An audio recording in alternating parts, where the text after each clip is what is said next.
Hi, this is Molly Cheshire, and this is Meetings with Remarkable People. My guest is Gizella, and how do you pronounce your last name? Weisshaus. Weisshaus. Yes. And she's got an incredible story, and she is a Holocaust survivor, and among other things. I mean, I'm a Holocaust survivor and a victim of the United States court systems. So you're a victim of the United States Yes. court systems, and I also understand that the man who was trying to sue you was disbarred? Yeah. So I want to hear what happened in the breaking news. What made him get disbarred, and how does that affect your case with him? Well, I think this is a setup. You know, I filed in the United States court system and the state courts and in the federal court about 16 cases. I never had a jury trial. They took away from me, he took away from me an escrow account that belonged to me and my cousin, $82,500, everything before the Swiss case started even. I filed a lawsuit in the third department in May 98, and they didn't do nothing for 10 years, almost more than 10 years. So now he's being investigated in New Jersey. Just by chance it happened. Somebody filed a lawsuit against the lawyer in New Jersey. And in 2000, nothing happened. In 2004, they came to my house and they asked me for documents.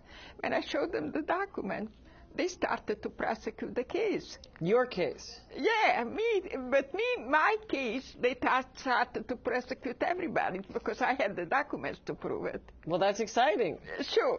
Justice sometimes takes a long time to manifest, but... But I'm telling you, so now, it's very interesting what's happening now, just now. Last week, I had there was an article in Reuters about me, too. I'm sorry, I don't understand. Reuters. Reuters, the news service. The news service, because that people are depositing money in secret Swiss accounts and not to pay taxes.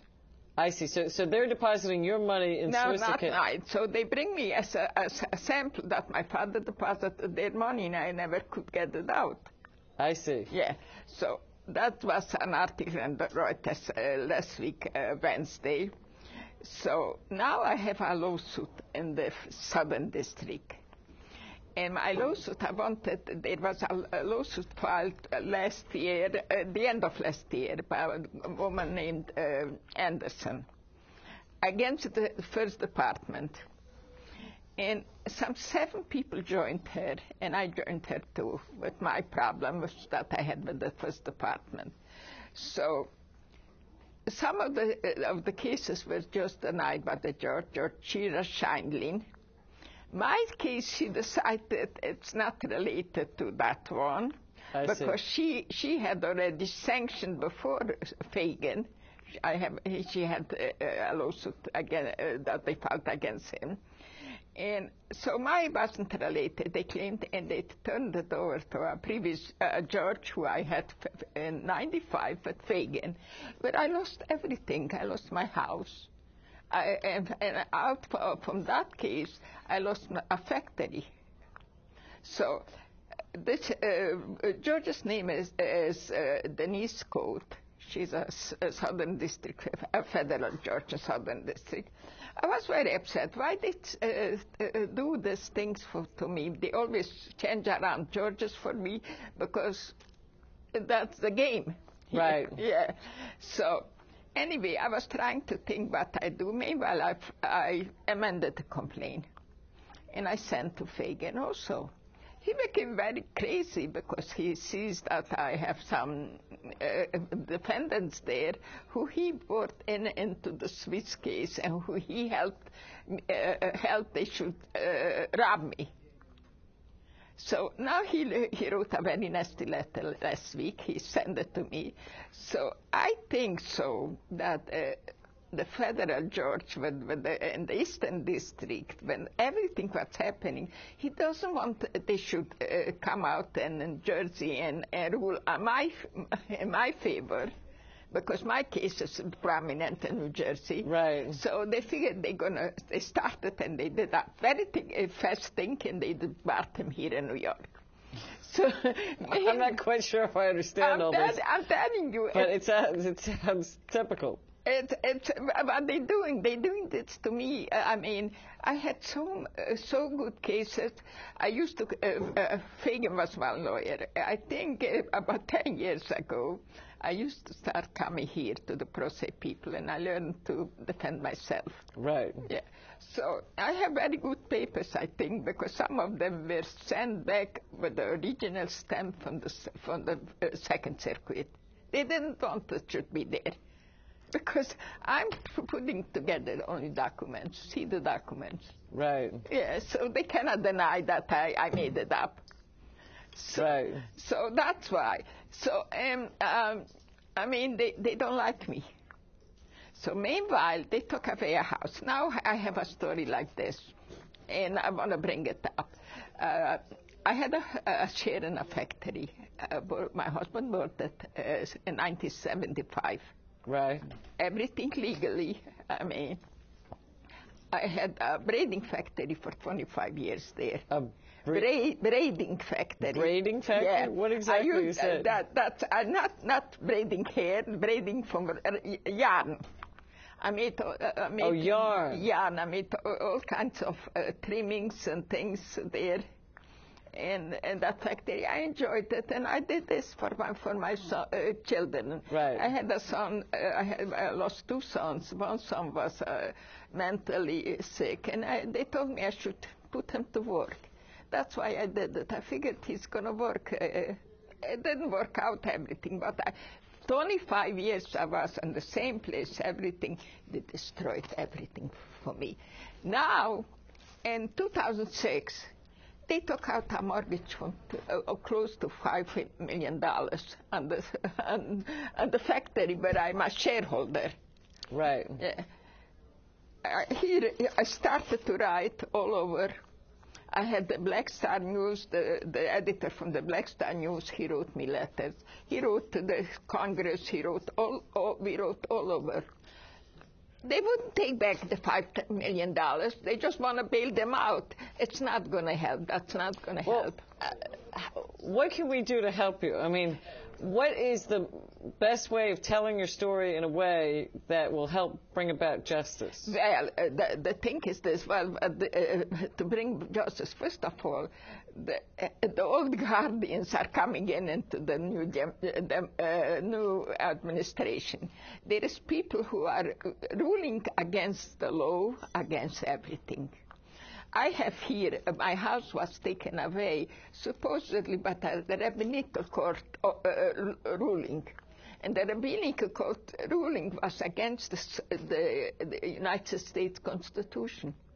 But they just didn't care. Last Friday, I heard on CBS Mayor Bloomberg. He was speaking. I didn't even pay attention to some law that was passed, he says. It was passed in the middle of the night by the legislature in Albany. That sounds kind of sneaky. It's not, because the rabbinical law was passed also in the middle of the night without the legislature. It became a law. It didn't apply to my case. But that, to me, is not really in the interest of most of the people or the spirit of the law. No, it's very interesting to other people, because if they steal my factory, right. Same like the Nazis did my parents' places. And they steal my... Well, but the Nazis are supposedly bad people, whereas in this country we have this idea... Oh, listen, the justice here... That we think that we have justice. We think that we have a judicial system. But how can we... Why I came here, okay. I want when I was a victim, when I was screaming 10 years ago, I started to do... Nobody cared. Now there is many victims. Maybe we can get together and ask for something should be done for the victims too. A class action suit sometimes. Well, I don't care about, because this class action and for Switzerland is not a class action, it's a fraud action. Because there was no class certification. There is so many false documents. That's why they want to kill me when I say this. You don't believe it. There was I don't disagree with you. Yeah, I mean, and that's why I think that you should have all your documentation copied and put in several safe places. I mean, I have them. Oh, good. Yeah, I have them. I have some. Don't tell me. No, I have 3 places. Okay. So well, don't even say the number. Because, no, I have them 3 places, so they cannot find it in one place. But the thing is this: it's a sad story what's happening to this country. I agree. And you cannot fix it just like this. Last night I like to listen to 60 Minutes. There was Barney Frank. Right? Yeah. And he spoke. And he says, he's very tough. He thinks he's going to fix the system by year. But he doesn't promise it. Well, I think that this is a long-term plan, but I do think that there are steps that we can take, and I think having good documentation is very... No, listen, let me tell you. In 2000, I went to demonstrate with some people. They asked me in the front of the Second Circuit. And that time I came here beforehand. I was here by the process people. And I made a petition to Michael Chertoff. I saw in the newspapers he claims he's such a tough prosecutor. He was working for the Justice Department. And he's a rabbi's son, so he's going to help clean up what's wrong in the country. That happened in 2000. And? So I wrote a letter to him, and I had 59 signatures, most of them from the process people. And I wrote him how they took my properties away. And how the so-called rabbinical court, and they go by Jewish law, how they're operating in this country. You know what he did? He sent it over to Hart. He says that has to be real estate, not with justice. And like this, they send me back the originals without the signatures. And they make a fool of me. Right. And by that time, I was already involved in the Swiss case. So the Swiss case, to get money from there and have jobs, that was more important than to get justice for me. Right. So, I mean, I was the victim, and like this, there is many small people, and I have some documentation too, and I know who is doing it. But you cannot approach these judges. They are really, when you say something to them, they make different rules. Right. Yeah, and that's so it's a very sad thing. I'm telling you, I went to see some documentation a couple of weeks back in the Italian embassy. Italian place here. Embassy. So, and coming back waiting for a bus, there was 2 people. They came from another area from here, I think from Washington or from where, and they were claiming people should vote for Obama. People should vote for Obama. They were singing, they were collecting money. He's going to fix the system in a week. I mean, well, I worked for Obama, but I never heard that promise. Yeah, I'm telling you. So all people are very enthusiastic about it, but I don't know if it's going to happen that quickly. No, it's not going to happen because he has some of the old people in. Of course, that's very wrong. First of all, I'm against. He should not be in his administration. Paul Volcker. That you could be right on that one. Yeah, and I could prove you with documents. So why don't you like Paul Volcker? Because he came that he's going to look for the Swiss accounts when we filed the lawsuit. And I went to him with other Holocaust survivors, and we begged him he shouldn't he should leave us alone. We could do our own investigation. He was laughing in our face. He claims to be Jewish. All of them claim to be Jewish when they don't abide by the Jewish ethics, but nothing. So then he went to Switzerland. He supposedly was looking for the dormant account. He accumulated about 200 accountants from all over Europe. He paid them nice wages. They were sitting in the nicest hotels in Switzerland, enjoying themselves. And he claimed he couldn't find the dormant accounts. They were shredded or they never existed. And you have evidence? Yes. And he used up $500 million from the Swiss account to look for the documents. Besides this, beforehand, he's a shareholder in Nestlé's chocolate. Right. Nestlé's chocolate is a Swiss company. He went there to protect the Swiss people because he was a shareholder. When he finished up this, he came to Enron to save Enron. He killed Enron. Every day was his picture. You don't think that the fact that they mismanaged Enron had anything to do with it? Well, but he was involved in it too. Then there is another thing. There was here in the Federal Reserve Bank was 2.5 tons of gold that came from the victims from the Holocaust. Bars for 50 years. And he was the chairman of the Federal Reserve Bank. Right. They released that money to Clinton. When I went to Washington, they had a meeting in the State Department. They wouldn't let me in. I went to England. There was 4 tons of gold. So in 2003, there was a meeting, I think 2002 or something. I have some documents at home. I went to the City Hall, and it was a meeting. And I asked them, there's somebody who had the knowledge what's happening with the Nazi gold. They call it Nazi gold, with the bars and the Federal Reserve. That's gone. I says, how did it go by itself? They were laughing. I'm telling you, they can do what they want with us. Well, unfortunately, there's... And they claim, that's a very interesting thing, they claim there is the World Jewish Congress, they are very rich. They appointed themselves as Holocaust survivors, heirs. They can do what they want. They established organizations, and they get big wages. And when the Holocaust survivors, if they go into them, they chase them out. Well, this is very unfortunate. I mean, yeah, and they claim that they're giving the money to the needy people. But all right, they made me needy, but they are the most needy because they get high wages. So did they actually give you any money? Me, no. I listen. I'm just going to tell you this shortly.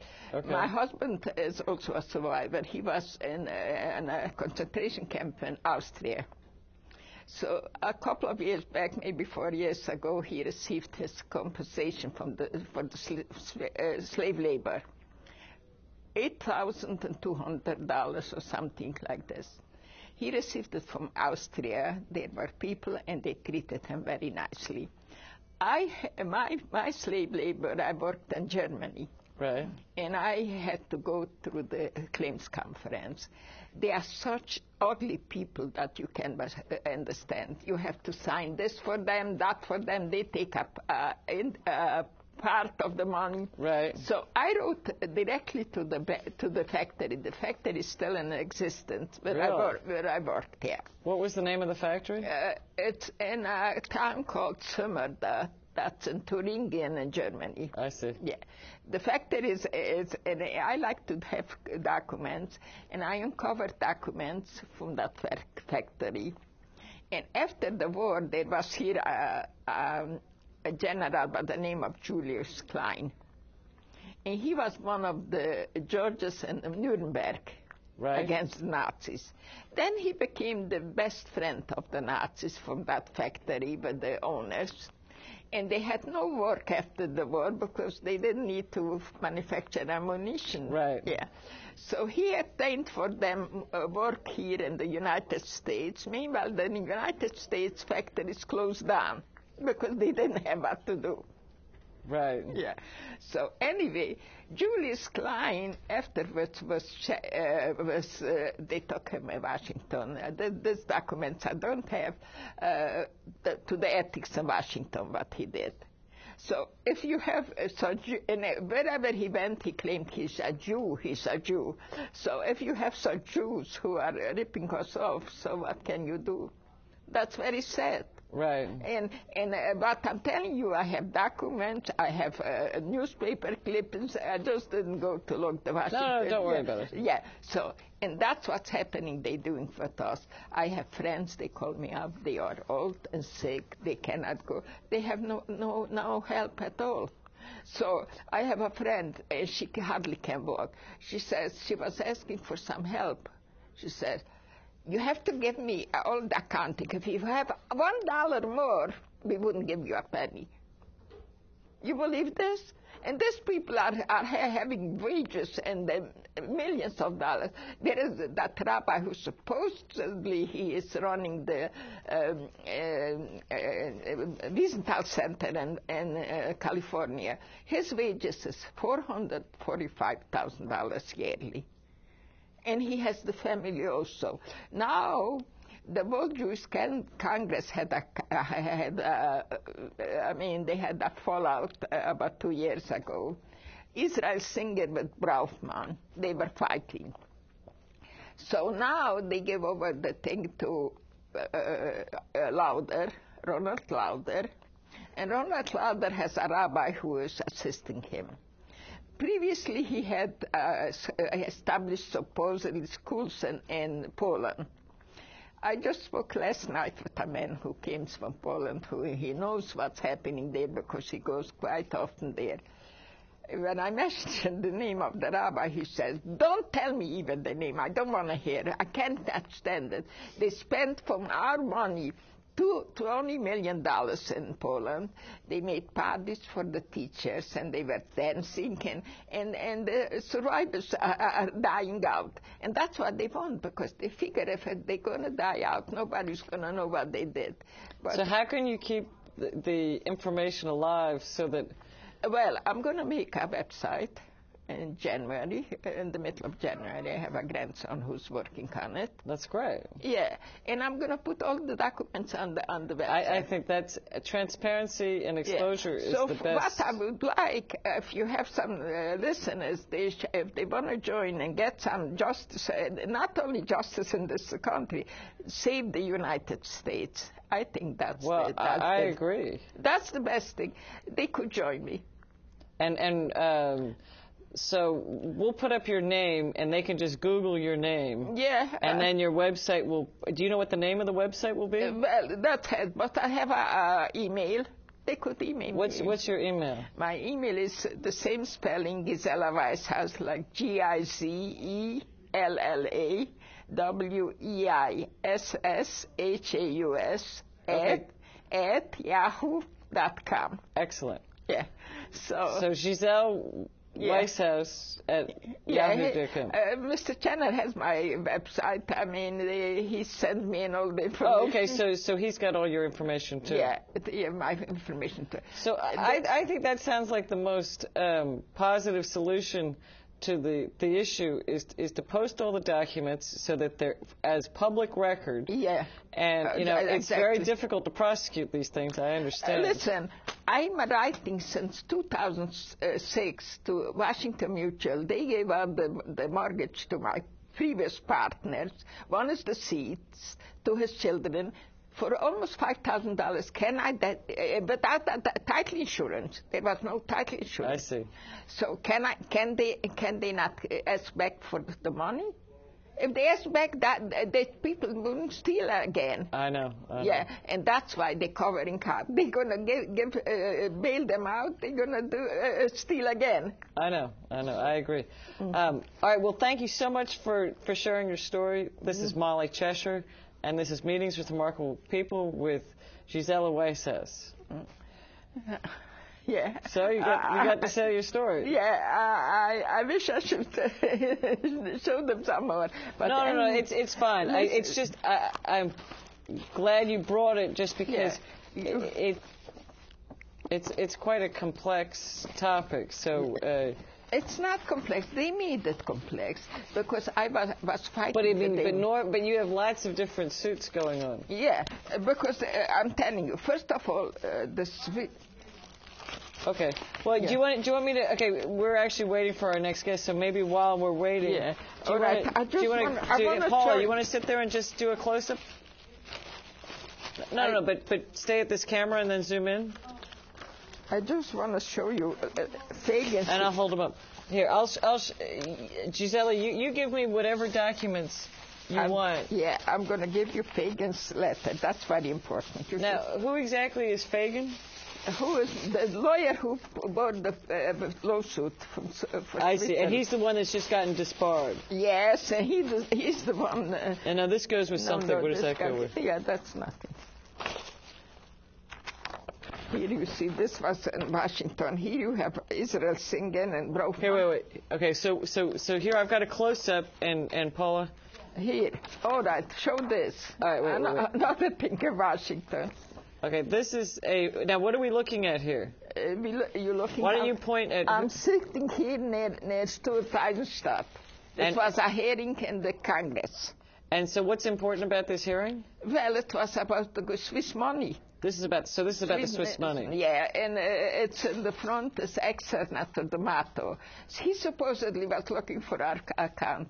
Nobody asked him. So what you're saying is basically it was not a true investigation. That time I didn't know that they fooled around with us. I see. And I was so stupid that I listen, I baked cakes for the congressman. No, but you actually trusted the system to be working for you. Yeah, I trusted not only for me. I didn't start it for all the victims.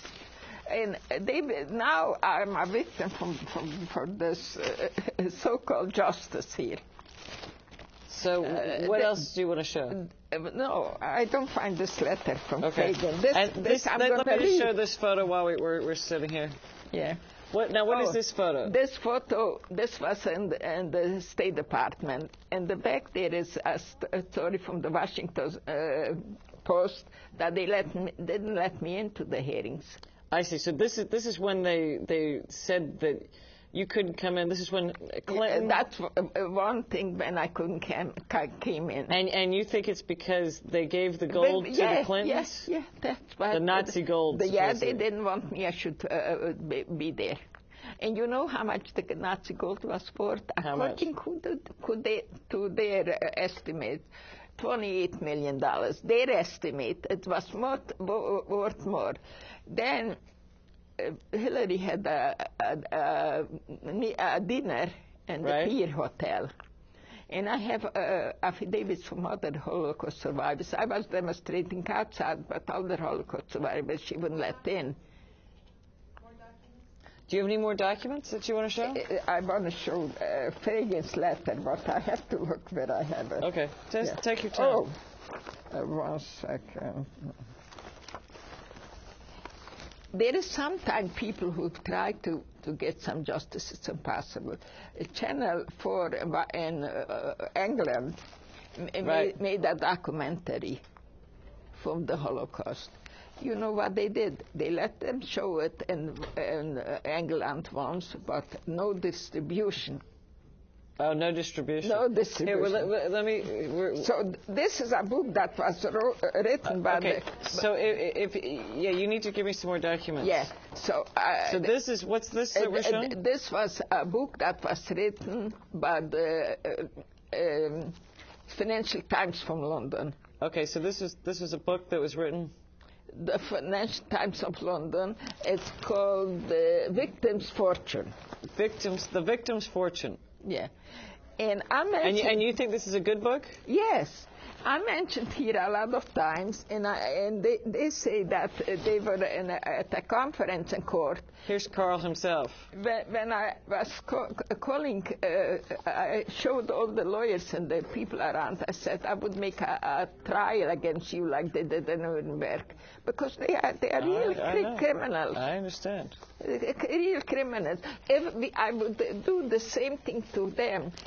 How my partners took my properties, right. False documents, and they destroying the system here. I agree. And they have their fixers in the court who are ruling.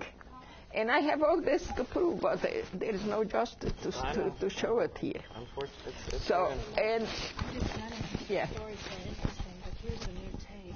Okay. And Dean is already doing the radio show. Okay. So once we're settled, me and Carl, Okay. then We'll just throw that tape in. then you just throw that. So you hold that. All right. So let me take this. Thank Oh, you. yeah. Microphone. Yeah. Thank you so much, and hopefully, Tomorrow we get you up here. hopefully this will help. Yeah.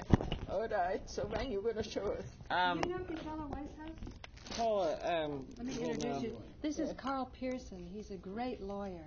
Yeah. I don't shake hands. Gizella I'll Weisshaus. tell wait, you why. Paula, no, Okay, who I is this? understand. Blank. You understand So why? just Exactly. take out. I just don't want to lose any of it. I almost crushed the bones of Eleanor Roosevelt because I was nervous and I didn't. Yeah, I met Eleanor Roosevelt and she. I met her also in person. And I crushed her hand virtually because you aren't thinking, and if hands could be fragile. And that may be one reason. Otherwise, there are germs all over the place.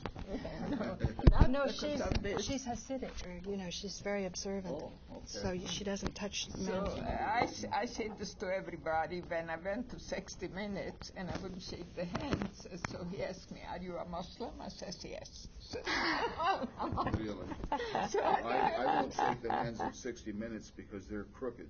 They are really crooks. I sued them, and they gave me I brought a show to them, and they gave me an office, and I produced the show, basically. Yeah. I brought everyone in from around the country. It was on the So we have Wes Kennedy McKinley documents, on the line. the forged documents, the Kennedy documents. My client wound up going to jail for 10 years. He just got out.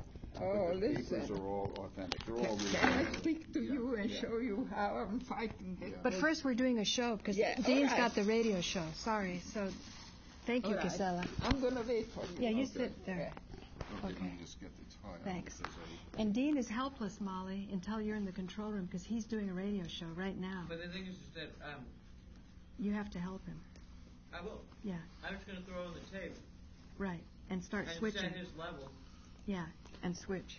and Yeah, switch. because what he's doing is he's keeping him busy on the radio. I see what you're saying. He's doing the radio show right now with Wes McKinley, I got you. talking about eminent domain Oh, and the great. 7 million acres.